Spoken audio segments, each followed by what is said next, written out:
Nora izao mandidy anao misangana misoa amin'ny lalina tanora katolika diocèse Ambositra mino vondrona mandray andraikitra mirotsaka hiady amin'ny fivavahan'ny toetrandro eto Madagasikara sy ny fikolokoloana ary fiarovana ny tontolo iaina.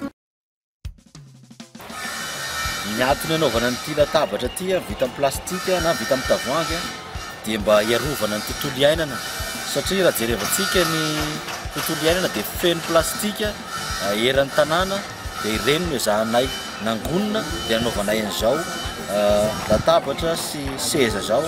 amin'ny fomba hafa manokana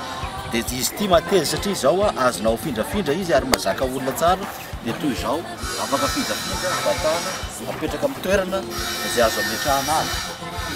ary azo ipetrahana ihany koa ao anatin'izay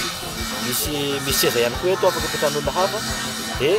afaka anaovana sakafo na anaovana korana anaovana dômy dia mety avokoa zany ary matanjaka satria misy fasika ao anatiny ao.